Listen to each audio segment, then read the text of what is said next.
여섯 번째 재앙의 특징은 본격적으로 사람의 목숨을 위협하는 재앙이라는 겁니다. 지금 재앙이 점점점 심화되고 있죠. 지난주에 이제 가축이 죽었는데 이제는 사람이 죽을 수 있는 재앙이 시작이 되고 다음 일곱 번째 재앙 때는 실제로 사람이 죽는 재앙이 됩니다. 그러면서 점점 강해져가지고 마지막 열 번째 재앙에서는 애굽의 모든 장자를 다 죽이는 재앙으로서 재앙이 끝이 납니다.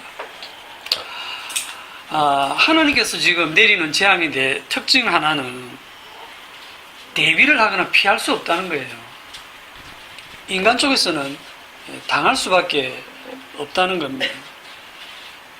지난주에 제가 들었던 것 중에 조금 충격이어서 저도 찾아봤는데, 타작마당 교회라고, 은혜로 교회 신옥준가 하는 그 여자 목사,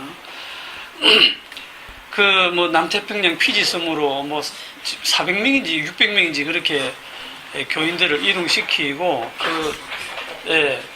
그렇게 이동시켜서 거기서 집단 농장 생활을 하는데, 뭐를 이제 얘기를 했냐면, 극심한 기근이 올 것이다. 그러니까 우리가 여기서 이제 대비를 해서 집단으로 농사 지으면서 이렇게 대비를 해야 된다 하면서 이제 일종의 종말론 마케팅을 한 거죠. 그러면서 자기는 엄청나게 불을 축적하고, 그리고 이제 이 타작마당이라는 말이 어디서 나왔냐면, 귀신을 쫓아낸다는 식으로 이렇게 심지어 부모와 자식 간에도 서로 뺨을 때리게 해서 엄청 심하게 다치기도 하고 나중에 죽기도 하고. 그런데 그걸 다 따라 한단 말입니다. 놀라운 것은. 근데 그걸 성경 구절을 들어감사해요. 성경에 보면 10편 3편 17절인가 주께서 나의 모든 원수의 뺨을 치시며 가족이 네 집안 원수리라 이렇게 다 갖다 붙여가지고 자식이 부모의 뺨을 치고 부모가 자식의 뺨을 치고 하여튼 마음에 안 드는 사람은 그냥 타작을 하는 거예요. 그렇게. 왜 그런데 속아 넘어갈까? 그 많은 수백 명의 사람들이 왜 속아 넘어가냐면 구원받고자 하는 욕망 때문에 그래요. 나는 그 기근에 대해서 살아남아야 된다고 하는 정말 징그러운 그 구원의 욕망이거든요. 하나님 보실 때는 다 마귀 새끼들입니다. 징그러워요. 살려고 하는 그 욕망 때문에. 사기를 당하는 이유도 우리가 욕심 때문에 사기를 당하듯이 그들이 살려고 하는, 구원받으려고 하는 그 욕망 때문에 눈과 귀가 가려져서 그런데 넘어가는 겁니다. 하나님께서 내리시는 재앙은 당해야 됩니다. 못 피합니다. 하나님이 죽음을 내리시면 죽어야 됩니다. 우리가 대비를 잘하고 건강관리 잘한다고 안 죽는 게 아니에요. 재앙을 내리신다고 하는 것은 이거는 하나님의 심판이거든요. 심판. 성경을 좀 읽어보신 분은 알겠지만 성경의 대부분이 복을 주는 내용보다는 하나님이 진노하시고 심판을 내리는 내용이 대부분이에요. 맞죠? 그래서 이걸 자꾸 읽다 보면 와, 하나님 참 우리 약한 사람들한테 너무 심하게 하시는 거 아니가? 왜 이렇게 하나님이 꼭 분노 조절 장애가 있는 것처럼 이렇게 극심하게 진노하시고 저주와 재앙과 심판을 사람들이 이렇게 쏟아부을까? 이게 우리의 질문이란 말이에요. 의문이고. 그런데 이 질문에 대해서 문제점이 있죠.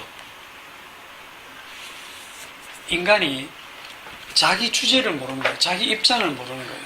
언젠가 한번 얘기 드린 것처럼 우리가 자꾸 자기를 사람이라고 생각하는데 사람이 아닙니다. 사람이 아니고 뭐라고 했습니까? 죄인이라 죄인. 죄를 지은 사람. 죄인은 더 이상 사람이 아니에요. 죄인으로서 너희가 이것을 먹는 날에는 반드시 죽으리라라고 하는 그 말씀에 따라서 선악과를 먹었기 때문에 사형 선고를 받았어요. 아담아 네 어디 있느냐 물었을 때 아담이 뭐라고 했냐면 제가 벗었으므로 두려워하여 숨었나이다 그랬죠. 벗었으면 부끄럽습니다 이래야 되는데 벗었으므로 두려워하여 숨었나이다 이렇게 말했거든요. 벗은 게 왜 부끄럽지 않고 두려웠을까요? 이게 선악과 먹은 날 아담과 하고 죽었어요 안 죽었어요? 안 죽었죠? 반드시 죽으리라 그랬는데 안 죽었잖아요. 그런데 죽은 겁니다. 이미 죽음의 권세가 그들을 사로잡았어요. 자기들이 알지 못하는 죽음의 권세가 사로잡으면서 자기들의 벌거벗음, 그것을 가지고 이제 두려워하면서 가리려고 하는 그 자체가 죄와 사망에 갇혀있는 그 현상이 지금 드러나는 거예요. 왜 아담과 하와를 바로 안 죽이셨을까? 그 질문처럼 오늘날 우리에게도 하나님이 마땅히 그냥 지금 다 세상을 멸망시켜도 당연한데 왜 멸망시키지 않고 아직도 세상을 이리 유지하고 오늘도 우리를 살아가게 하시는가? 왜 아직도 우리를 살려주고 계시지? 이렇게 질문하는 것이 더 적절한 질문이 됩니다. 성경에 근거하면. 이 6번째 지항에서는 이스라엘을 구별했다는 말이 없어요. 이스라엘 사람이나 애국 사람이나 다 이 종기로 고통을 당해요. 여러분, 남이 아픈 거는 아무 생각 없습니다. 그냥 아픈갑다 안 됐네 그러지만 내 몸이 직접 아프면 다 귀찮고 짜증나고 성질납니다. 심한 종기 한번 겪어보셨죠? 치질 이런 거. 성질 나거든요. 내 몸이 아프면 막 다 귀찮거든요.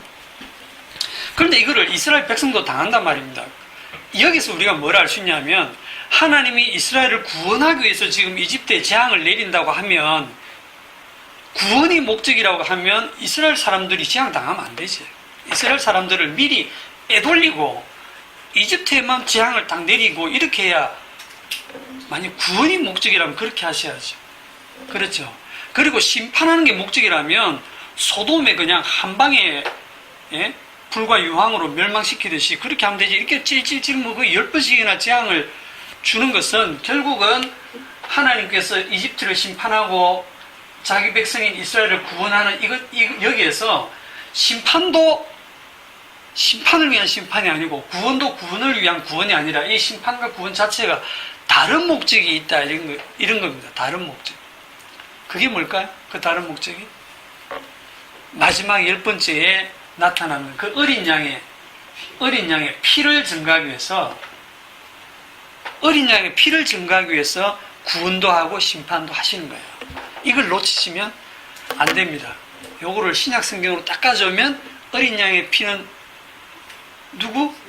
예수 그리스도의 십자가 피를 지금 당겨와서 보여주는 거기 때문에 예수님의 십자가에서 죽으셔서 심판주 대신 예수님을 보여주기 위한 심판과 구원이 이루어지고 있다. 이렇게 보시면 되겠습니다. 그러면 이 어린 양 대신 예수님의 그 피를 증거하는 데는 이 과정이 필요해요. 과정이. 그 과정의 하나가 뭐냐면 모든 인간을 죄와 사망 가운데 가두는 겁니다. 자, 모든 인간을 죄와 사망 가운데 가두는 방법이 뭘까요? 법을 주는 겁니다. 법. 이 법이 뭐라고 했냐면 지난주에 제가 말씀이라고 그랬죠. 말씀. 하나님의 말씀이 모두 다 법으로 돼 있어요. 하라, 하지 말라. 법으로 된 말씀을 딱 주면 이 말씀이 주어졌을 때 우리의 몸이 어떻게 반응한다 했습니까? 선악과 먹은 우리 인간들은 이 말씀을 딱 받으면서 말씀을 지키는 게 선이고 지키지 않으면 악이니까 나는 악을 멀리하고 선을 행해야 돼. 하나님 말씀만 하옵소서. 제가 지키겠습니다. 하고 덤벼들게 돼 있어요. 거기서 죄가 발생을 합니다. 말씀이 몸에 주어졌을 때 이 몸에서 죄가 터져나오게 돼 있어요. 말씀이 없었을 때는 몰랐어요. 탐내지 말라 하지 아니하였다면 탐심을 알지 못하였으리라 하는 것처럼 그냥 아무 생각이 없었는데 탐내지 말라 하는 순간 그 말씀을 듣는 순간 탐내는 게 뭐지? 하면서 자기가 지금 벌써 탐심에 대해 생각하고 탐을 내고 있는 거예요. 우리 애들이 오락을 막 하는데 막 밤새 오락해서 1시, 2시까지 막 하죠. 부모가 그냥 둡니다. 둘 때는 아무것도 안 해요. 그런데 도저히 이건 안 되겠다 싶어서 야 12시까지만 오락을 해. 이 말씀이 딱 떨어지는 순간 걔들이 12시 넘어가면 그 죄가 되는 거예요. 그 순간부터 죄가 되는 거예요. 도로를 잘 건너갔는데 갑자기 거기에 줄을 떡 치더니 횡단보도를 그리더니 신호등을 놓더니 빨간 신호등에 건너면 안 되고 파란 신호등에 건너야 된다라는 법을 딱 주는 순간 죄가 발생하죠. 그전에는 아무 생각 없이 왔다 갔다 했는데 이제는 그걸 지키지 않으면 죄가 되는 거예요. 하나님의 말씀이 주어지는 순간 우리 몸에서는 죄가 터져나오게 되어 있다는 겁니다. 그래서 고린도전서 15장에 보시면 문제는 하나님의 말씀이 주어지면 우리가 그 말씀을 100% 지켜낼 수 있으면 문제가 없겠죠. 그런데 우리 몸은 절대로 하나님의 말씀을 완벽하게 지켜낼 몸이 아닙니다. 고린도전서 15장 55절 사망아 너의 승리가 어디 있느냐? 사망아 네가 쏘는 것이 어디 있느냐? 사망이 쏘는 것은 죄요. 죄의 권능은 율법이라. 자, 사망이 뭐를 쏜다고 합니까? 죄를 쏩니다. 이 사망이 열추적 미사일이에요. 열추적 미사일인데 무슨 열을 추적해 가니까 죄를 추적해 가요. 사망이 죄가 어디 있나 보고 막 이렇게 미사일처럼 추적해 가서 죄 있는 데 가서 폭발해가지고 죽여버린다는 거죠. 그런데 죄의 권능이 뭐냐 하면 율법입니다. 거기 보면 죄를 만들어내는 게 율법이라는 거예요. 그래서 이 율법으로 인해서 죄가 발생하고 그 죄로 인해서 사망이 오고 모든 사람이 죄 아래서 사망에 이르게 되었다라는 거예요. 신명기 28장에 가봅시다. 하나님 주신 그 율법. 네, 신명기 28장 유명하죠? 뭐로 유명합니까? 뭐로 유명합니까? 저도 옛날에 들었는데 이거 축복장으로 신명기 28장 축복장으로 이렇게 알려져 있습니다. 축복장에서 제목이 그래요. 자, 축복장인지 한번 봅시다. 28장 1절. 네가 네 하나님 여호와의 말씀을 삼가 듣고 내가 오늘 네게 명령하는 그의 모든 명령을 지켜 행하면 이게 조건이죠. 네 하나님 여호와께서 너를 모든 세계 모든 민족 위에 뛰어나게 하실 것이라. 네가 네 하나님 여호와의 말씀을 청종하면 이 모든 복이 네게 임하며 네게 이르리니 성읍에서도 복을 받고 들에서도 복을 받을 것이며 네 몸의 자녀와 네 토지의 소산과 네 짐승의 새끼와 소와 양의 새끼가 복을 받을 것이며. 에?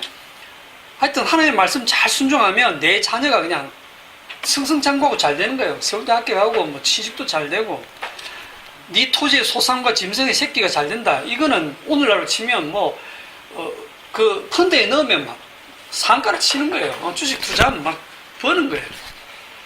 집을 샀는데 땅을 샀는데 막 땅값이나 집값이 막 올라가는 거예요. 재산이 막 불어나는 겁니다. 복을 막 받는 거예요. 네 광주리와 떡반죽 그릇이 복을 받을 것이면 네가 들어가도 복을 받고 나가도 복을 받고. 그러니까 들어가고 나가기만 하면 막 복이 막 쏟아지는 거죠. 여호와께서 너를 대적하기 위하여 일어난 적군들을 네 앞에서 패하게 하시리라. 그들이 한 길로 너를 치러 들어왔으나 네 앞에서 7길로 도망하리라. 나한테 소송 건 사람 무조건 나한테 지는 거야. 여호와께서 명령하사 네 창고와 네 손으로 하는 모든 일에 복을 내리시고 네 하나님 여호와께서 네게 주시는 땅에서 네게 복을 주실 것이며 여호와께서 네게 맹세하신 대로 너를 세워 자기의 성민이 되게 하시리니 이는 네가 네 하나님 여호와의 명령을 지켜 그 길로 행할 것입니다. 땅의 모든 백성이 여호와의 이름이 너를 위하여 불리는 것을 보고 너를 두려워하리라. 여호와께서 네게 주리라고 네 조상들에게 맹세하신 땅에서 네게 복을 주사 네 몸의 소생과 가축의 새끼와 토지의 소산을 많게 하시며 여호와께서 너를 위하여 하늘의 아름다운 보고를 여시사 네 땅에 때를 따라 비를 내시고 네 손으로 하는 모든 일에 복을 주시리니 네가 많은 민족에게 구워줄지라도 너는 꾸지 아니할 것이요 여호와께서 너를 머리가 되고 꼬리가 되지 않게 하시며 위에만 있고 아래에 있지 않게 하시며. 이거 많이 들어봤잖아요. 기도할 때 듣기만 해도 기분 좋아.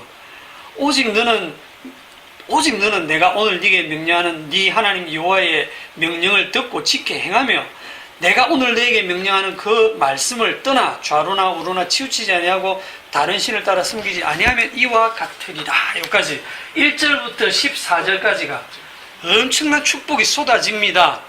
뭘 근거로? 말씀만 지키고 좌로나 우로나 치우쳐서 다른 신을 섬기지 않고 내 말만 듣고 나를 믿으면 이런 복을 쏟아 부어주겠다. 이걸 축복장이라 해서 사람들이 너무너무 좋아하거든요. 네. 그 다음 거는 보기 싫어. 15절부터 어디까지냐면 마지막 68절까지. 이게 몇 배냐 하면 딱 내가 나누기 셈을 해봤어요. 3.8배. 이 15절부터 68절까지는 저주를 퍼붓고 있습니다. 저주를 퍼붓고 있는데 일부분만 볼게요.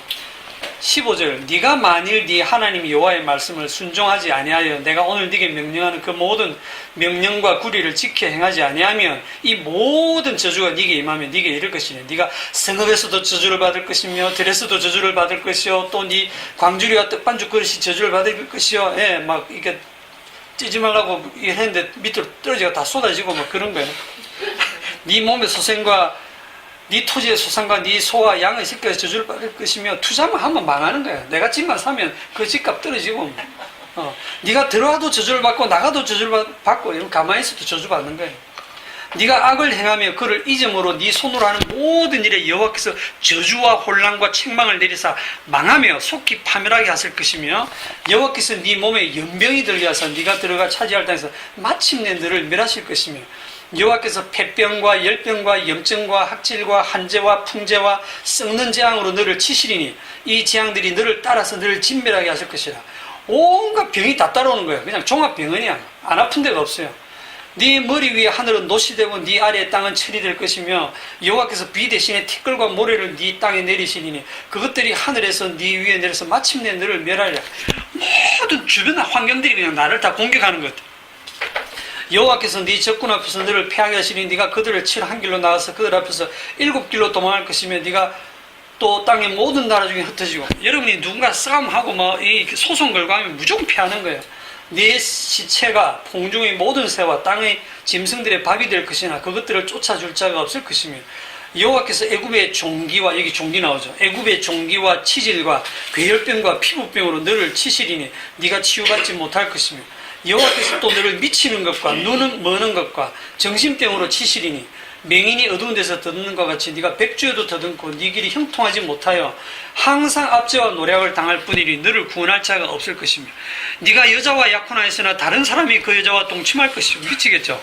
집을 건축하였으나 거기에 거주하지 못할 것이요 포도원을 심었으나 네가 그 열매를 따지 못할 것이며 네 목전에서 네가 네 소를 네 목전에서 잡았으나 네가 먹지 못할 것이요 네 나귀를 네 목전에서 빼앗겨도 도로 찾지 못할 것이며 네 양을 원수에게 빼앗길 것이나 너를 도와줄 자가 없을 것이며 네 자전을 다른 민족에게 빼앗기고 종일 생각하고 찾음으로 눈이 피곤해지나 네 손에 힘이 없을 것이며 네 토지 소산과 네 수고로 얻은 것을 네가 알지 못하는 민족이 먹겠고 너는 항상 압제와 학대를 받을 뿐이므로 이러므로 네 눈이 보이는 일로 말미암아 네가 미치리라.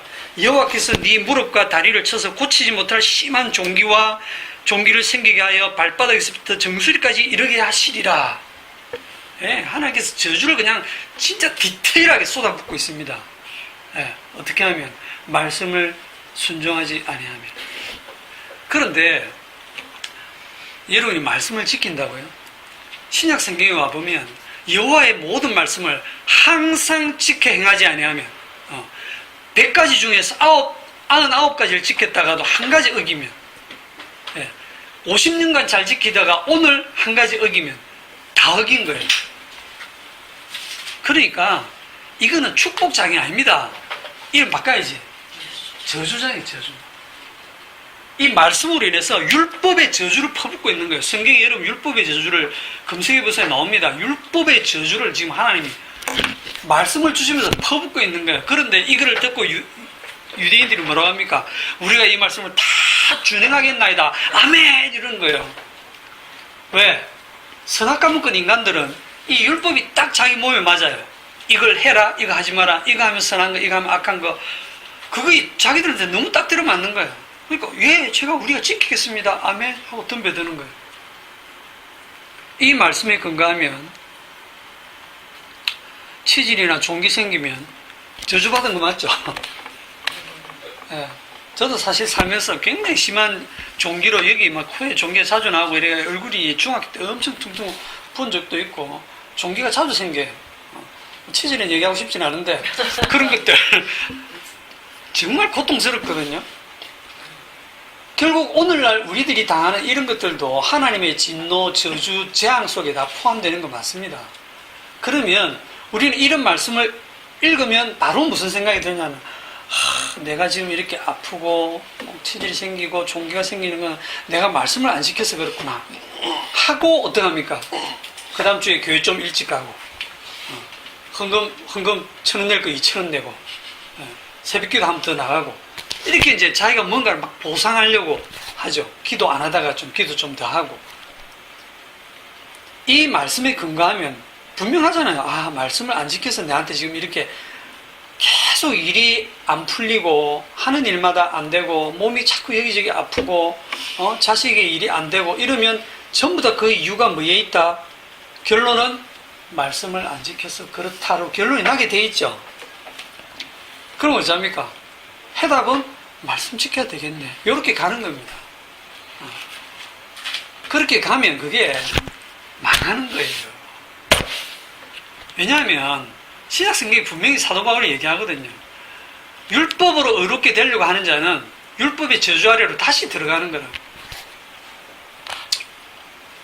자, 이 율법의 저주 이전에 이미 하나님께서 저주에서 속량하는 방법을 약속하셨습니다. 창세기 3장으로 갑시다. 창세기 3장 15절 아주 유명한 말씀이죠.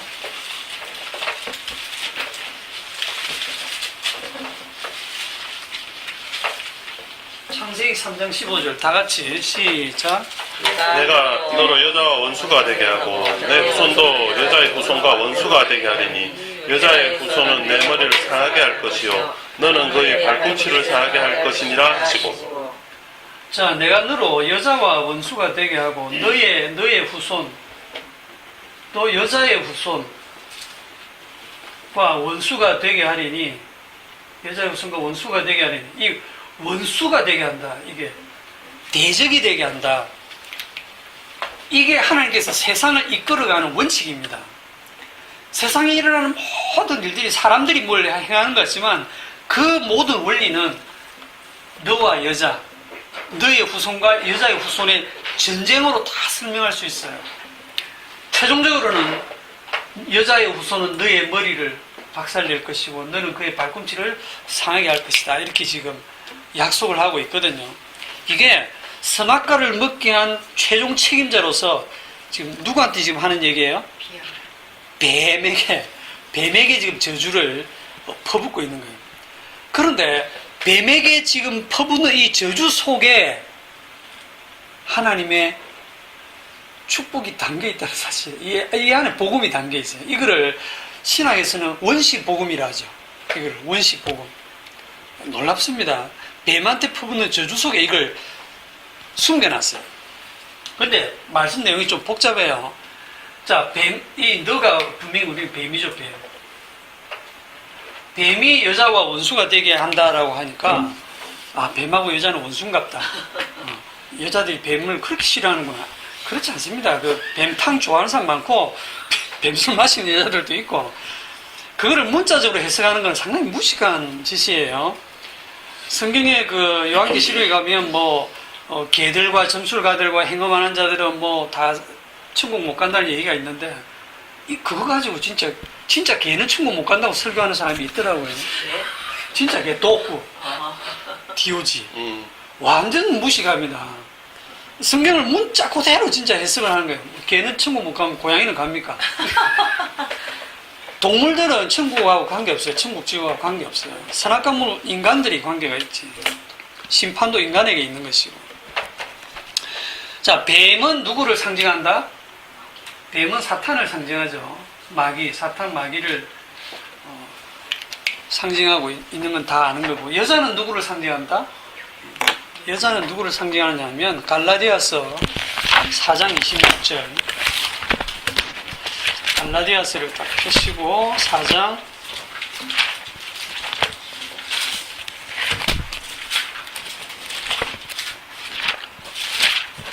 갈라디아서 4장 26절 오직 위에 있는 예루살렘은 자유자니 곧 우리 어머니라.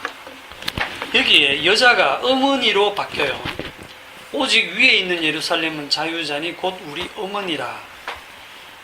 그리고 요 어머니가 누구로 바뀌냐면 28절에 내려오면 형제들아 너희는 이삭과 같이 약속의 자녀라. 이 여자가 어머니로 바뀌고 그 어머니가 우리가 생각하는 어떤 이런 육체적인 그런 어머니가 아니고 잘 들으세요. 이 여자가 누구로 바뀌냐면 약속이랍니다. 약속이라고.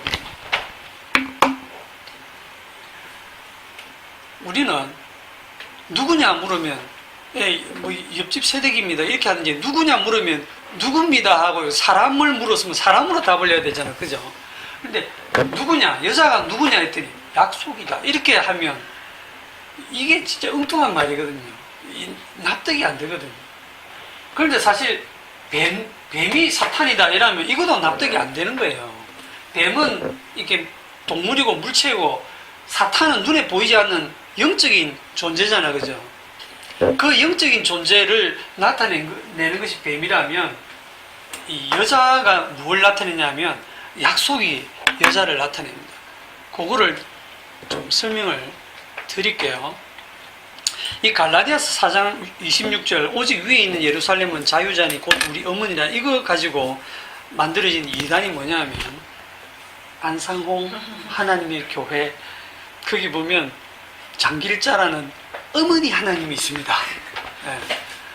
아버지 하나님 들어보셨습니까? 네. 아버지는 굉장히 엄격하고 막 진노하시고 이런데 어머니는 푸근하고 용납하고 아무리 잘못해도 이렇게 감싸주고 그래서 아버지 하나님만 있는 게 아니고 어머니 하나님이 있습니다. 성경에 어머니 나오잖아요. 26절 위에 있는 이 어머니가 어머니 하나님인데 이분이 장길자입니다. 이런 식으로 가는데 그것도 사람들이 믿어 또.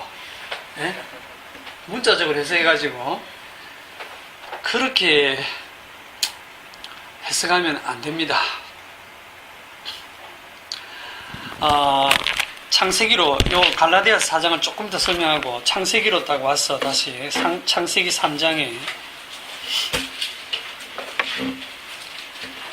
3장 15절을 지금 아담도 들었고 여자도 들었죠.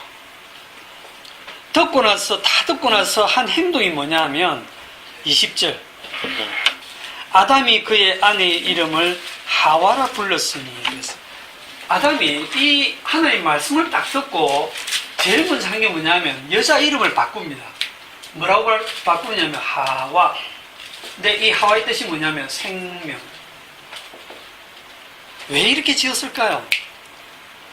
요거를 긍정적으로 해석할 것이냐 부정적으로 해석할 것이냐. 그전에는 저도 이걸 긍정적으로 해석을 했어요. 왜냐하면 그 합실신학대학원 그 강의에서 제가 그걸 들었기 때문에 요거는 하나님이 구원자를 보내주실 것이라는 말씀을 아담이 듣고 믿었기 때문에 그 믿음의 근거에서 하와를 생명이라고 이름 붙였다 이렇게 해석을 했거든요. 그래서 그 아담의 믿음으로 아담이 구원받는다 이런 식으로까지 가는데 지금 생각하면 그게 아니고 아담이 여자 이름을 생명이라고 붙인 이유가 뭘까요? 그렇죠. 뒤 살려고. 그러니까 일단 말씀을 문자적으로 해석을 했어요. 여자의 후손이라 했으니까 그 여자는 지금 하와밖에 없잖아. 당신이구나. 당신의 후손, 당신이 낳을 아들. 당신이 낳을 아들이 뱀의 권세를 깨고 우리를 구원해줄, 우리를 죽음에서 구원해줄 그 생명이 될 것이다. 우리가 잃어버리는 그 에덴 동산을 다시 회복시켜주고 우리에게 생명을 가져다 줄 당신이 바로 그 아들을 낳을 그 여자구나 라고 문자적으로 하나님의 말씀을 딱 해석을 합니다. 문자적으로 해석을 하고 플러스 뭐가 나오냐면 방금 얘기했던 그 구원의 욕망이 터져 나오는 거예요. 살고 싶다. 난 살고 싶다. 반드시 죽으리라 했는데 반드시 죽으리라 했으면 죽는 게 맞거든요. 아담의 이름 안 바뀝니다. 아담이 그냥 흙이잖아요. 불다 흙. 너는 흙이니 흙으로 돌아갈지냐. 이렇게 하나님은 그냥 끝내버리거든요. 그런데 살고 싶은 거예요.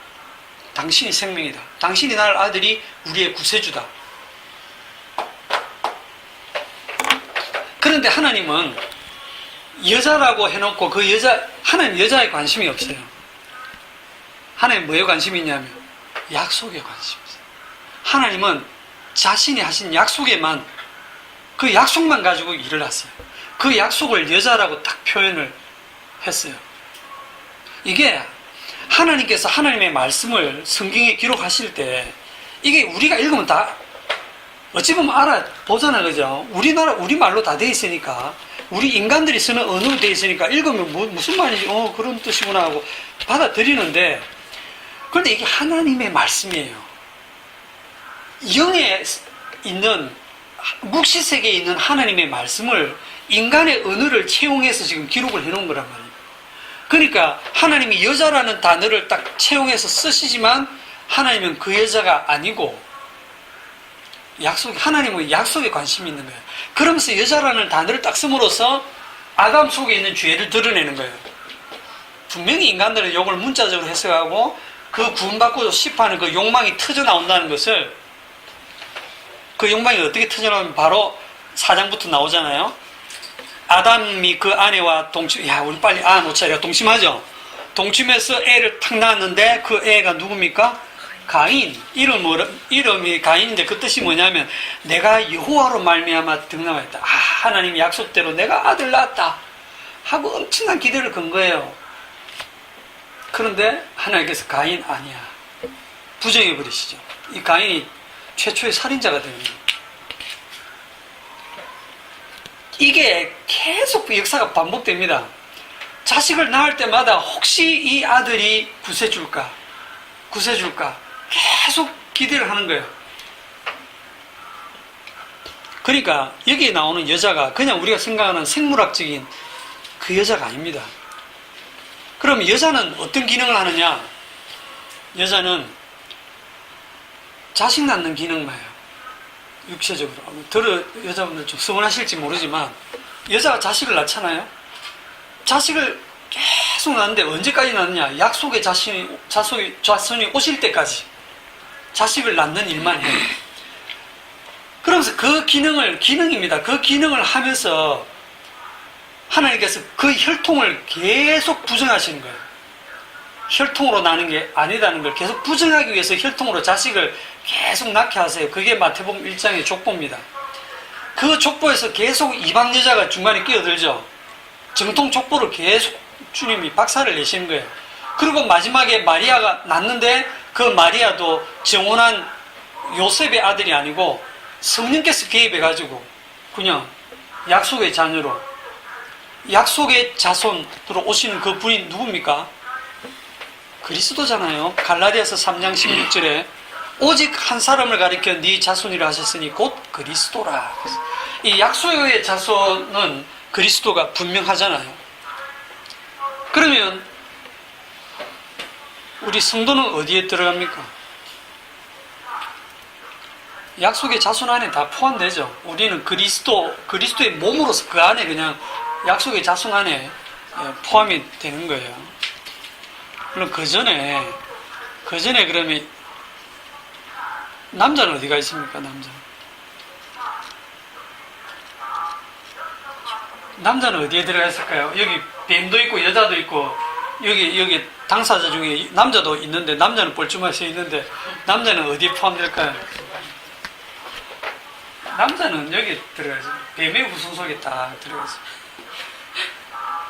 아담이 범죄한 순간부터 아담은 뱀에게, 마귀에게 바로 장악이 됐어요. 그래서 그 아담이 아담을 놓고 아담이 아담을 낳고 이렇게 쭉 낳았을 때 그게 전부 아담이에요. 여기 앉아 계신 분들이 다 아담이에요. 아담 안에 시간을 거꾸로 돌리면 전부 아담 안에 아담의 허리 속에 다 들어가는 거예요. 그 아담이 지금 막 퍼져나온 거예요. 그러니까 여러분들이 다 한 사람 아담 속에 들어있어요. 그런데 그 아담의 후손을 향해서 예수님 요한복음 8장에서 뭐라고 하냐면 너희 아비는 마귀다. 다르게 표현하면 마귀 새끼다 니는 이런 거예요. 그럼 누구 보고 마귀 새끼라고 했냐면 그 말을 듣는 유대인들이 누구냐면 하나님의 말씀을 딱 듣고 하나님의 말씀대로 살자고 철저하게 말씀대로 살아가고 있는 그 바리새인들, 그 유대인들을 향해서 참 신앙 좋네라고 한 게 아니고 너희들은 마귀 새끼다. 마귀 새끼다.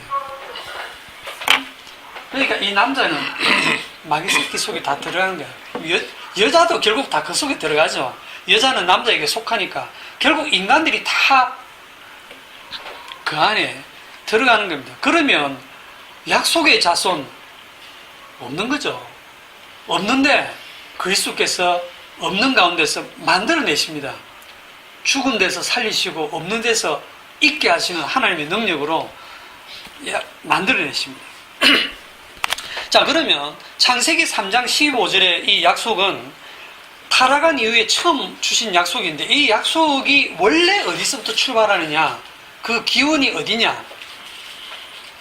보통 사람들은 범죄한 이후에 하나님께서 이 약속을 주셨다, 시간적으로는 그렇게 생각하지만, 그러니까 어떤 의미냐면 하나님이 미처 생각을 못했는데 얘들이 설마 선악과가 뭘 줄 몰랐는데 먹어버렸어. 배신감 느끼시고 사건은 터져버렸고 수습은 해야 되겠고, 하나님께서 안 되겠다, 그래 하고 내 아들을 보내서 쟤들을 구속해 줘야 되겠다, 그래가지고 이 약속을 주셨다라고 시간적으로 그렇게 생각하거든요. 그게 아니고 이 약속을 주시기 전에 이미 그 이전에 언약이 있어요. 여기 요한복음 5장입니다. 요한복음 5장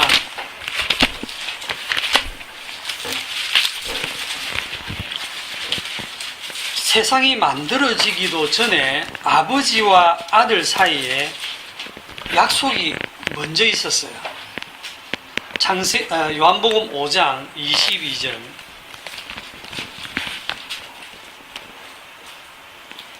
아버지께서 아무도 심판하지 아니하시고 심판을 다 아들에게 맡기셨으니 이는 모든 사람으로 아버지를 공경하는 것 같이 아들을 공경하게 하려 하심이라. 아들을 공경하지 아니하는 자는 그를 보내신 아버지도 공경하지 아니하느니라. 내가 진실로 진실로 너에게 이르노니 내 말을 듣고 또 나 보내신 이를 믿는 자는 영생을 얻었고 심판에 이르지 아니하나니 사망에서 생명으로 옮겼느니라. 진실로 진실로 너에게 이르노니 죽은 자들이 하나님의 아들의 음성을 들을 때가 오나니 곧 이때라. 듣는 자는 살아나리라. 아버지께서 자기 속에 생명이 있음같이 아들에게도 생명을 주어 그 속에 있게 하셨고 또 인자됨으로 말미암아 심판하는 권한을 주셨느니라. 자, 여기 보면 아버지께서 아무도 심판하지 않고 심판하는 권세를 누구에게 주셨다? 예, 심판하는 권세를 아들에게 다 주셨는데 인자됨으로 말미암아, 즉 말씀이신 그분이 육신이 되어 오셔서 사람의 아들로 오셔가지고 십자가에 죽으심으로 말미암아 심판주가 되셨다는 거예요. 심판주. 아버지의 뜻에 따라 아들을 보내시고 그 아버지의 뜻에 따라 아들은 십자가를 지시고 아들은 또 아버지의 뜻을 받들어서 십자가에 죽기까지 복종하시고 십자가에 죽으시고, 성령께서는 예수님을 십자가로 이끌어 가시고 죽게 하시고 성령에 의해서 부활시키시고, 그래서 부활하신 예수님은 하나님 우편에 앉아서, 하나님 우편에 앉았다는 게 뭐가 됐다는 얘기냐면 심판주가 되신 거예요. 심판주 되시고 난 다음에는 뭐 하시느냐, 그전에는 아버지께서 성령을 보내셨지만 심판주 되시고 난 다음에는 예수님께서 주가 되셔가지고 아버지로부터 받아서, 아버지로부터 받는다는 건 몰라도 돼요. 예수님이 직접 성령을 보내십니다. 그래서 그걸 그리스도의 영이라고 해요. 그래서 성령을 보내주면 성령을 받은 자는 천국, 성령을 못 받은 자는 지옥, 성령을 받은 자는 긍휼의 그릇, 성령을 못 받은 자는 진노의 그릇으로, 그렇게 주님이 심판주로서 심판주 주님의 뜻대로 그렇게 심판을 하시는 거예요. 거기에는 율법으로 심판하신 게 아닙니다. 율법을 주님이 십자가에서 다 이루시고 성취하시고 그분이 우리의 죄값을 다 갚으셨기 때문에 그렇게 해서 심판주 되심으로써 그분의 그 심판주의 군안으로서 모두 다 죄 아래 갇혀서 다 지옥과 마땅한데 그 중에 일부를 주님의 긍휼을 보여주기 위해서 구원하시는 거예요. 그러니까 이 심판주에서 나오는 게 딱 두 가지입니다. 십자가에서 나오는 것, 또는 심판주가 되셔서 십자가에서 심판주 되어서 나오는 게 딱 두 가지예요. 긍휼과 진노입니다. 주님께서 이 두 가지를 보여주세요.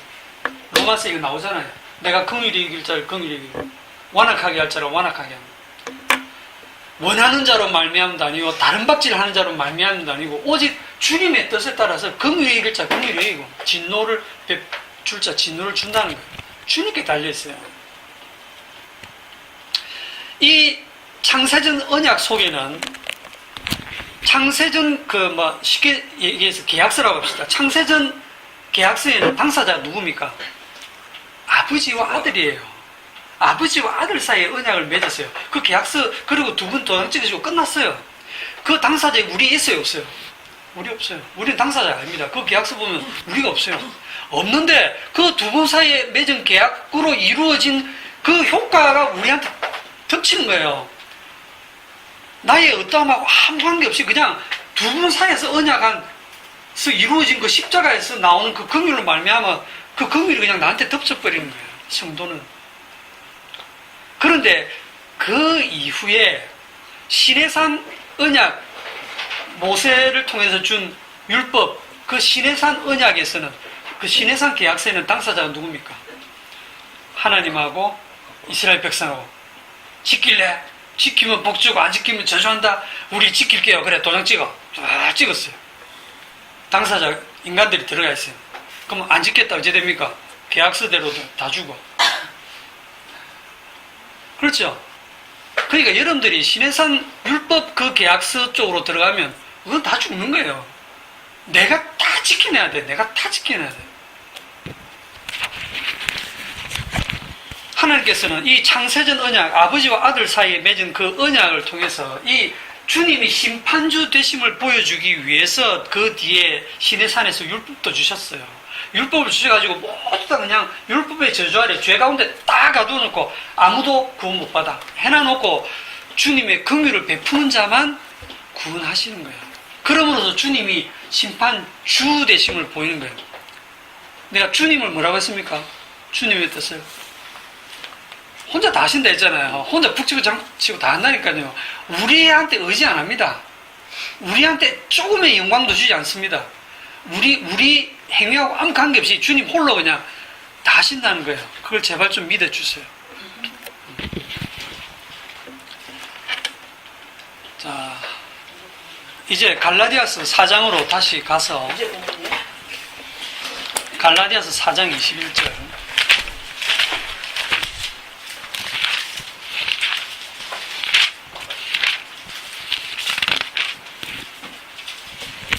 우리가 처음에 그 창세기 3장 15절에 여자가 누구냐로 출발을 했는데 이 여자가 우리가 생각하는 그 여자가 아님에도 불구하고 이 여자라는 용어를 사용하신 이유가 그러면 이 여자하고 약속하는 관계가 없느냐? 관계가 없는 건 아니고 이 여자가 하는 기능, 그 기능이 뭐냐면 자녀를 낳는 기능이라 했죠. 언제까지 자녀를 낳는다? 약속의 자손이 오시기까지 계속, 물론 그 이후에도 낳지만 그건 다시 시간을 빼고 보시면 돼요. 그러면 여자가 누군지가 언제 밝혀지느냐 하면 약속의 자손이 왔을 때 그 여자가 약속이네 하는 게 밝혀지는 겁니다. 약속의 자손이 예수님이 오셨을 때 다 밝혀져요. 예수님이 오셨을 때 죄가 뭔지도 밝혀지고 심판이 뭔지 긍휼이 뭔지 여자가 누군지 마귀가 숨어있던 마귀의 정체가 뭔지가 다 밝혀집니다. 십자가에서. 자, 그래서 갈라디아서 4장을 다시 한번 보시면 4장 21절 내게 말하라 율법 아래 있고자 하는 자들아 율법을 듣지 못하였느냐. 율법 아래에 들어가려고 하는 사람들이 많습니다. 예수 믿는 거 맞는데 그래도 율법은 지켜야 돼. 그래도 말씀대로 살아야 돼. 그래도 할례는 받아야 돼. 그래도 제사법은 없어져도 뭐 이게 무슨 법이랍니까? 도덕법? 도덕법은 지켜야 된다. 이렇게 얘기를 하거든요. 그게 율법 아래 들어가는 겁니다. 율법 아래 있고자 하는 자들아 율법을 듣지 못하였느냐. 기록된 바 아브라함에게 두 아들이 있으니 하나는 여종에게서 하나는 자유 있는 여자에게서 낳다 하였으며 여종에게서는 뭐를 따라 낳고? 육체를 따라 낳고. 자, 이거 보세요. 여종에게서는 육체를 따라 낳고 자유 있는 여자에게서는 뭐로 따라 놨다? 약속을 따라 놨다. 이렇게 나와서 지금 육체와 약속을 딱 대비시킵니다. 요 사이를 원수지간을 지금 딱 만들고 있습니다. 이것은 비유니 이 여자들은 두 언약이라. 하나는 시내산으로부터 종을 낳은 자니 곧 하갈이라. 자, 시내산 하면 바로 그거죠. 율법을 준 곳이잖아요. 이 하갈은 아라비아에 있는 시내산으로서 지금 있는 예루살렘과 같은 곳이니 그가 그 자녀들과 더불어 종노릇하고. 이 하갈은요, 모세가 시내산 언약 받기 훨씬 전에 사람이에요. 수백 년 전 사람입니다. 율법이 뭔지도 몰라요. 그런데 이걸 이미 하나님이 다 이렇게 세팅을 했다니까요. 요게 뭘 비유하는지. 여종이 낳은 그 아들 이스마엘은 육체를 따라 낳았다. 육체를 따라 낳았다는 게 무슨 뜻입니까? 아브라함이 지가 하나님의 언약을 이루어 보려고 지 힘으로 자식을 낳은 거 아닙니까? 여종을 하갈을 취해가지고 인간의 노력으로, 인간의 행함으로, 자기 행함으로 말씀을 지켜내고 언약을 이루어 보려고 한 그 행위, 그게 시내산 언약하고 똑같은 거예요. 시내산으로서 지금 있는 예루살렘과 같다. 여러분, 시내산은 저 아라비아에 있고 예루살렘은 이 유대 쪽에 있는데 이건 지명도 안 맞는데도 다 같은 곳이야. 거기가 거기야. 그냥 결국 뭐 말이냐면 이 육체는 땅입니다. 땅에서 하는 인간들의 육체에서 나오는 모든 행위, 모든 노력을 육체라는 말로 딱 다 묶어 놓은 거예요. 네? 그 모든 종교적인 노력들, 그 말씀 지키고 뭐 거룩하게 살겠다는 그 모든 행위들 전부 다 육체로 딱 묶어 놨어요. 26절에 오직 위에 있는 예루살렘은 자유자니 곧 우리 어머니라. 여기는 앞에는 하갈이라 해놓고 여기는 사라란 말은 하나도 안 나오죠. 사라는 빼는 겁니다. 사라는 그 폐경이 돼갖고 아예 자식 못 낳는 걸 해놓고 자식을 못 낳는 여자가 자식을 낳게 함으로써 성령으로 잉태해서 낳고 약속으로 낳게 하는 거예요. 그러니까 여기 사라는 빠지는 겁니다. 위에 있는 예루살렘은 자유자니 곧 우리 어머니라. 기록된 바 잉태하지 못한 자여 즐거워라.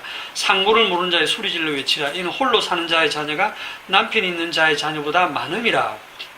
이게 육체의 힘으로 인간의 노력으로 나오는 그 모든 자녀를 다 부정해버리는 거예요. 다 부정해버리고 형제들아 너희는 이삭과 같이 약속의 자녀라. 너희들은 약속의 자녀라. 그러나 그때에 육체를 따라 난 자가 성령을 따라 난 자를 박해한 것 같이 이제도 그라. 누가 누구를 박해한다고요? 육체를 따라 난 자가 약속을 따라 난 자. 이 약속을 따라 난 자를 또 뭐라고 표현합니까? 성령으로 난 자를. 그래서 약속의 성령이라고도 성경에서 얘기합니다. 약속의 성령을 보내주신다. 하나님이 약속하신 것을 보내주신다 할 때 그게 성령이에요. 그 성령을 받은 게 위에서 난 거고 거듭난 거고. 무슨 말인지 아시겠습니까? 성령으로 난 거, 위에서 난 거, 거듭난 거. 그럼 거듭나는 비결이 있습니까? 없어요. 죄사함, 거듭남의 비결, 이거 어디 가서 배우려고 하지 마세요. 그런 비결이 있다. 인간 쪽에서 뭔가 비결이 있다. 그건 육체입니다. 무조건 육체입니다. 인간 쪽에서는 비결이 없어요. 성령은 그냥 일방적으로 주님이 알아서 하시는 것을 얘기를 하고 있는 것입니다. 그래서 이 두 언약, 육체는 시내산 언약, 약속은 창세전 언약. 요거는 죄와 사망의 법, 요거는 성령과 생명의 법, 요거는 선악과 나무, 육체가 지켜야 될 선악과 나무, 요거는 생명나무를 보여주는 그냥 기능이에요. 그 기능으로서 하나님께서 사라와 하갈 그 역사를 다 만드신 거예요. 그걸 지금 신약에서 쓰시고 있는 겁니다. 자, 그 다음 창세기 3장 15절에서 또 우리가 뭘 주목해서 봐야 되느냐면, 우리들 생각 같으면 여자의 후손이 와가지고 뱀의 권세, 마귀의 권세를 박살냈다 그러면 그 이후 어떤 기대를 하냐면, 사탄의 권세를 멸했기 때문에 그 이후에 우리는 다시는 마귀의 종로로 하지 않기 때문에 병도 들지 않고 재앙도 당하지 않고 이제는 복을 받으면서 살 것이다, 이런 기대를 갖잖아요. 창세기 3장 15절에 가보면 전혀 그런 내용이 없습니다. 창세기 3장으로 다시 가서 이게 그렇게 가르치는 대표적인 데가 다락방이거든요. 예수님 오셔가지고 십자가에서 마귀의 일을 다 멸하셨기 때문에 여러분이 병드는 것도 마귀의 일이고 귀신 들리는 것도 마귀의 일이고 가난한 것도 마귀의 일입니다. 그런데 예수를 믿으면 예수께서 그 모든 마귀의 일을 멸하셨기 때문에 이제 예수를 믿으면 예수 이름으로 귀신도 쫓아내고 예수 이름으로 병마도 쫓아내고 가난도 물리치고 그렇게 해서 뭐 하자는 겁니까? 이 세상에서 잘 먹고 잘 살자는 거잖아요. 유광수 성경 전혀 모르는 거예요. 근데 거기에 굉장히 많이 빠져들거든요. 창세기 3장 16절을 보세요. 그렇게 머리를 상하게 하고 나면 뭐 어떻게 된다는 말은 없어요. 뭐만 딱 약속으로 주어지냐면 또 여자에게 이르시되 내가 네게 임신하는 고통을 크게 더하리니 네가 수고하고 자식을 낳을 것이며 너는 남편을 원하고 남편은 너를 다스릴 것이니라 하시고 이게 여자의 일생입니다. 예, 더 나아지기를 바라지 마세요. 수고하고 자식을 낳고 남편을 막 사모하는데 남편은 좀 여러분 다스리고 이게 하나님께서 주신 여자의 일생이에요. 고통스럽게 임신을 하고 자식을 낳는 과정은 여자의 후손이 누군가를 보여주기 위한 조치입니다. 17절 아담에게 이르시되 내가 네 아내의 말을 듣고 내가 네게 먹지 말라는 나무 열매를 먹었은즉 땅은 너로 말미암아 저주를 받고 너는 네 평생에 수고하여 그 소산을 먹으리라. 땅이 네게 가시덤불과 엉겅퀴를 낼 것이라. 네가 먹을 것은 밭의 채소인즉 네가 흙으로 돌아갈 때까지 얼굴에 땀이 흘러야 먹을 것을 먹으리니 네가 그것에서 취함을 입었음이라. 너는 흙이니 흙으로 돌아갈 것이니. 그러니까 남자는 일평생 땀 흘리고 수고하고 노력해야 돼요. 예수님께서 마귀의 군세를 깨뜨리고 나면 가시덤불과 엉겅퀴가 이제 이 땅에서 다 사라진다는 얘기 없어요. 이제 더 이상 흙으로 안 돌아가고 그 땅에서 영생한다는 말도 없어요. 반드시 돌아가게 되어 있습니다. 너는 흙이니 흙으로 돌아가라. 땀 흘리고 수고하고 노력하면 흙으로 안 돌아간다는 약속이 아닙니다. 끝까지 저주죠. 처음부터 끝까지 저주만 퍼붓고 있습니다. 그렇기 때문에 이 말씀에 근거하면 우리가 이 땅에서 고생하고 수고하는 게 당연해요. 근데 우리 인간의 본성은 그게 싫잖아요. 싫어요. 땀 흘리고 인생살이 고달프고 이게 싫거든요. 몸이 여기저기 아프고 늙고 병들고 머리 빠지고 이거 다 싫어요. 응? 재난 당하는 거 다 싫거든요. 그런데 그게 당연합니다. 그런데 우리가 본능적으로 이게 싫은 이유가 뭐냐면 우리의 마음이 마귀에게 장악되어 있기 때문에 마귀에게. 근데 동물들한테는 그런 마음이 없어요. 물론 자기보다 큰 짐승이 잡으러 오면 본능적으로 도망가지만 잡혀서 죽으면 그냥 죽는 거고, 굶어 죽으면 죽는 거고. 짐승이 안 죽으려고 막 회개하고 기도하고 그런 거 없습니다. 짐승에게는 그런 마음이 없어요. 무슨 얘기 하는지 모르겠네. 그렇기 때문에 창세기 3장 16절에서 18절까지 보여주시는 19절까지 보여주는 이게 뭐냐면 이 땅에서 저주받는 모습으로 살아가는 것을 인정하는 거예요. 인정하는 그 자체가 사실은 제대로 복을 받은 사람입니다. 이걸 제대로 얘기한 사람이 누구냐면 솔로몬이에요. 솔로몬이 자기 평생을 딱 살고 보니까 인생은 헛되구나. 인생은 헛되니 모든 것이 헛되도다. 그렇게 고백을 했거든요. 그럼 우리는 전도서의 그 말씀을 보면서 나는 헛되지 않게 살아야지. 이거는요, 하나님의 말씀의 정면으로 지금 돼야 되는 거예요. 주님이 너의 인생은 헛되다. 너는 결국 흙으로 돌아가. 너는 잠깐 보였다 없으니 안개야. 그랬는데 나는 안 죽을래요. 나는 안 헛되요. 나는 이제 십자가 복음을 알고 예수님 믿으니까 난 더 이상 헛되지 않아요. 헛됩니다, 여러분. 헛되다 그러면 헛됩니다 하고 여러분들의 삶을 헛된 삶을 보여주는 게 사실은 헛되지 않은 거예요. 그것도 헛되지만 우리가 교회를 종말론적 공동체를 하는데 종말론적 공동체의 의미가 종말의 입장에서 보는 거예요. 종말의 입장에서 보는 방법 가르쳐 드릴게요. 100년 후에 여러분 가서 보세요. 100년 후에 가서 딱 여러분을 보세요. 없습니다. 다 흙으로 돌아가고 없어요. 이미 우리 인생은 죽음이라는 답을 딱 받아놓고 살고 있잖아요.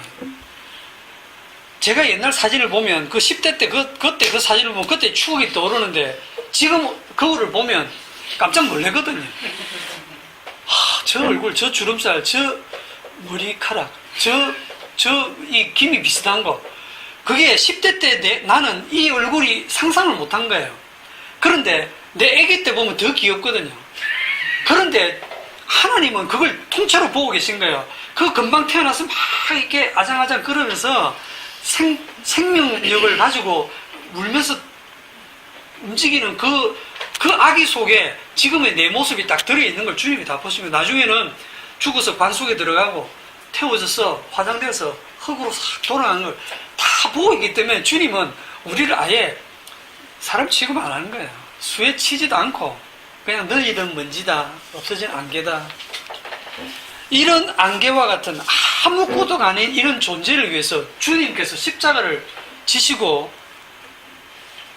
그 영광스러운 그 나라로 초대하셨다는 사실은 너무너무 큰 거예요. 여러분, 이 복음은 시내산 언약이 복음이 아니고 뭐가 복음입니까? 창세전 아버지와 아들 사이에 맺은 그 언약. 그 언약은 우리가 있다 없다? 우리 없다. 그 아버지와 아들 사이에 맺은 언약으로 이미 십자가에서 다 완성되어 버렸어요. 이미 다 끝났어요. 결승전 다 끝나서 이긴 거 다 알아요. 다 알고 이제 지금 우리는 재방송 보는 거예요. 그게 복음입니다. 여러분 인생 살아가는 게 재방송과 같아요. 이미 다 완료되어 있구나. 끝났구나. 마지막으로 골로새서 마지막에 읽을지 모르겠는데 골로새서 2장 골로새서 2장 14절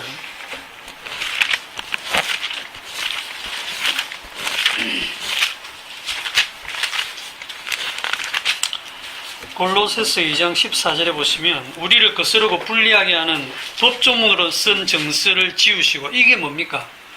율법이죠. 시내산에서 준 율법을 지우시고 제하여 버리사 십자가에 못 박으시고 주님이 십자가에 못 박힘으로써 주님이 육체가 되어 오셔가지고 십자가에 못 박힘으로써 육체로 다 이루어내야 될 그 율법을 이미 주님이 십자가에서 다 완성하시고 우리를 다 끌어안고 십자가에 죽어버리면서 우리가 법으로부터 자유롭게 만들어 버리시고 15절 통치자들과 권세들을 무력화하여 드러내어 구경거리로 삼으시고 십자가로 그들을 이기셨느니라. 이게 옛날 개혁 한글에는 뭐로 표현되어 있다고 했습니까? 정사와 권세를 밝히 드러내어 그랬죠. 밝히 드러내어 뭘 드러내냐면 감추어 있었다고. 뭐가 감추어져 있었냐면 감추어져 있었던 게 뭐냐면 악마가 감추어져 있어요. 악마가 절대 정체를 안 드러내고 다 지금 어두운 데 숨어 있는 겁니다. 숨어 있는데 그 악마의 정체를 십자가에서 드러내신 거예요. 그리고 여자의 정체도 드러내신 거예요. 죽음의 정체도 드러냈어요. 죽음은요, 여러분들 육체가 죽는 건 죽음이 아닙니다. 그거는 자는 거고, 그거는 진짜 죽음을 보여주는 거예요. 진짜 죽음이 뭐냐면, 계시록에 나오는 둘째 사망입니다. 영원한 지옥 불못에 던져지는 게, 그게 둘째 사망이에요. 마귀의 정체가 어디서 드러났죠? 집사님, 마태복음 4장에 보면 마귀의 정체가 드러났잖아요. 아닙니다. 마태복음 4장 그 얘기는 십자가 얘기랑 똑같아요. 자, 보세요. 네가 하나님의 아들이면 돌로 떡 만들어라. 하나님의 아들이면 높은 곳에 뛰어내려. 그런 말씀대로 천사가 와서 너를 받들어 준다 했잖아. 말씀대로 해봐. 네가 하나님의 아들이면 나한테 절마하면 이 모든 세상 영광, 부귀 영광 다 줄 테니까 하나님의 아들이 그 정도는 누리고 살아야 하나님의 아들이지. 요게 마지막 십자가에 딱 가보면 모든 십자가의 주변에 있는 사람들이 뭐라고 하냐면 네가 하나님의 아들이면 내려와서 니도 구원하고 우리도 구원하라. 그게 마귀입니다. 어디서 많이 듣던 얘기 아닙니까? 여러분 기도할 때 주님, 제가 하나님의 자녀라면 이렇게 살 수 있습니까? 예. 제가 그래도 십자가를 좀 알고 이렇게 주님을 믿는데 이렇게 안 풀립니까? 예? 저를 괴롭히는 사람은 저렇게 잘 되고 나는 왜 이렇게 하느님이 마다 안 되나요? 내가 하나님의 자녀라면 어떻게 이렇게 망하게 하십니까? 그게요, 마귀입니다. 그러니까 십자가에서 마귀가 딱 드러나는데 누구냐니까, 마귀가 저쪽 어디 있는 줄 알았더니 우리가 마귀네. 우리의 육체가 마귀에게 사로잡혀 있어가지고 우리의 생각과 모든 것이 마귀하고 딱 이게 동조가 딱 돼가지고 우리의 생각이 마귀의 생각이에요. 주님 십자가 지면 안 됩니다. 예수님이 마귀야 사탄아 물러가라. 베드로 뭐 그랬잖아요. 그게 마귀라니까요. 그래서 내가 제일 처음에 뭐라 했습니까? 남자가 어디 들어가 있다고요? 뱀 속에 딱 들어갔어요. 뱀의 후손, 아담의 자손이 다 마귀는 아니고 마귀 새끼. 그걸 지금 드러낸 거예요. 그러면 여러분 십자가가 뭘 얘기하냐면, 십자가는 여러분 보고 네가 마귀 새끼야 이걸 지적하는 거예요. 그러니까 십자가 좋아할 사람이 어디 있겠습니까? 진짜 십자가를 모르니까 좋아하지, 진짜 알면 조금 감사하다가도 십자가 싫은 거예요. 왜? 내를 다 무시하고 넌 마귀 새끼야. 근데 성령 받은 사람은 순간순간 네, 제가 바로 마귀 새끼네요. 제가 죄인 중에 괴수네요. 제가 마땅히 죽을 존재네요. 제가 어둠이네요. 그걸 압니다. 요즘도 지금 떠들고 있는 그 명성교회, 등록교회만 10만 명, 1년 헌금이 1,000억 원. 엄청나잖아요. 세습 문제로 지금 김상환 목사 지금도 시끄러운데, 그 전에 제가 뉴스 보니까 JTBC 손석희 사장이 막 성경 구절을 동원해가지고 내 아버지 집을 도둑의 소굴로 만들지 마라, 막 그런 구절도 인용하는데, 그게 뭐냐면, 보통 사람들이 생각하는 뭐냐면 교회는 정의로워야 돼. 하나님의 교회는 교회다워야지. 그러면 교회다운 게 뭐냐면, 교회가 정직하게 재정도 투명하게 운영하고 그 돈으로 가난한 사람도 돕고 세습 같은 그런 걸 하는 게 아니고, 그게 정의로운 교회의 어떤 모습을 사람들한테 의견 물어보면 다 그래 나오잖아요. 그렇게 말하는 손석희 사장 네가 마귀 새끼라는 거예요. 예수님의 말씀은 여러분 굉장히 정의롭게 들리지만 그 얘기를 누가 들으면 그거 동의하겠어요? 난 손석희 사장님 존경하는데, 저도 존경합니다. 참 대단한 언론이라고 생각하지만, 그러나 성경적으로 볼 때 그게 마귀 새끼입니다. 어디 가서 얘기하지 마세요. 서울에 그러니까 이 교회가 지금 뭡니까, 세금을 내는데 지금 세금 조사, 세무조사는 하지 마라 막 데모하고 그러는데, 세무조사 하지 말라는 이유가 워낙 목사들이 뒷돈 받는 게 많아가지고, 서울 강남의 그 교회는 이 당회장 안 돼도 돼요. 교구 목사 하나만 딱 맡으면 뒷돈 들어오는 게 너무 많아. 신방 가면 막 돈 찍어. 그거는 교회 안 넣어도 돼. 그거 1년 하면 집을 사요. 강남의 집값이 얼마나 비싼데. 그러니까 돈을 받는데 십자가 얘기하겠습니까? 이게 전부 다 악마적인 거예요. 정의로운 교회 만들자, 이게 다 악마적인 거예요. 그러면 명성교회는 그 악마적이 아닙니까? 명성교회는 아예 교회가 아닙니다. 여러분 그런 교회에 들어가서 설교 들어보세요. 예수님 십자가 얘기 안 합니다. 하나님 얘기만 합니다. 여러분 하나님이 여러분을 복을 주셨고, 여러분이 하나님을 잘 믿고 헌금하고 봉사하고 했기 때문에 이런 복을 주셨습니다. 여러분이 하나님께 헌신하십시오. 처음부터 끝까지 하나님 얘기 쫙 합니다. 십자가 없어요. 그 자기를 위한 그 복 주는 그 하나님이 뭐라고요? 우상이거든요. 그게 우상숭배예요. 거기는 사탄의 회당이고 우상숭배하는 곳이에요. 그 교회가 아닙니다. 교회는 주님이 만들어내세요. 성도는 예수님과 같은 그 십자가의 길을 가는데, 아까 뭐라고 했냐면 예수님이 십자가로 승리하셨다 그랬죠. 승리하셨는데 십자가로 승리하셨다 이 말입니다. 야, 무슨 승리를 그렇게 하세요? 십자가에 죽는 걸로 승리하셨대요. 그러면 그거는 세상 사람들이 볼 때는 진 거잖아요. 망할 거잖아요. 저주받아 죽는 그 죽음을 당했는데 그게 승리했대. 성령 받은 사도 바울이 보는 관점에서. 진짜 마지막으로 한 곳만 보고 마치겠습니다. 로마서 8장. 왜 오늘날 성도에게 그런 재앙이 있는가 하는 것들. 로마서 8장 33절. 누가 능히 하나님께서 택하신 자들을 고발하리요? 어렵다 하신 이는 하나님이시니 누가 정죄하리요? 죽으실 뿐 아니라 다시 살아나신 이는 그리스도 예수시니 그는 하나님 우편에 계신 자여 우리를 위하여 강구하시는 자시니라. 주님이 우리를 위해 계속 기도하고 계십니다. 누가 우리를 그리스도의 사랑에서 끊으리요? 환난이나 공고나 박해나 기근이나 적신이나 위험이나 칼이랴. 이런 것들이 우리를 끊을 수 있다 없다. 끊을 수 없다는 걸 증명하기 위해서 이게 있습니다.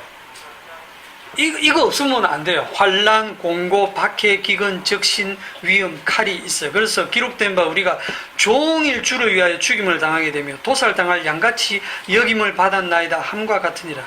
그러나 이 모든 일에 우리를 사랑하시로 말미암아 우리가 넉넉히 이기느니라. 넉넉히 어떻게 이길까요? 십자가로 승리하신 것처럼 그리스도 안에서 우리가 같이 다 죽습니다. 죽는데 다 살아나는 거예요. 이긴 자들이 되는 거예요. 계시록에 보면 이긴 자들이 되어가지고 그 환란 중에서 나왔는데 그렇게 세상에서는 핍박당하고 다 순교당하고 죽었는데 그게 다 이긴 자들이에요. 그게 다 둘째 사망의 해를 받지 않고 생명으로 들어가는 거예요. 내가 확신하노니 사망이나 생명이나 천사들이나 군세자들이나 현재일이나 장래일이나 능력이나 높음이나 깊음이나 다른 어떤 피조물이라도 우리를 우리 주 그리스도 예수 안에 있는 하나님의 사랑에서 끊을 수 없으리라. 이 사랑이 여러분을 장악하고 있기 때문에 그 사랑을 보여주는 여러분의 인생이 여러분들 생각에 요 모양 요 꼴로 살아서 되겠나 하는 생각이 들 정도의 삶을 살게 하세요. 여러분들을 괜찮게 살게 하시려고 부르신 게 아닙니다. 여러분을 무슨 성도의 삶 뭐 이래 하는 정도로 살게 하세요. 그래서 여러분 인생에서 허무함을 다 보여줘야 되고 여러분의 살아가는 삶에서 뭘 보여줘야 됩니까? 십자가를 보여준다는 게 뭐라 그랬어요? 십자가를 자랑하고 십자가를 보여주는 게 여러분이 뭐라고 그랬습니까? 여러분이 죄인 된 것을 드러내야 십자가를 높이는 거죠. 여러분이 의로움을 드러내면 십자가가 아무 필요가 없잖아요. 그래서 여러분들 인생의 그런 삶으로 여러분들이 십자가를 증가하고 자랑하는 삶이 되기를 바랍니다. 기도합시다.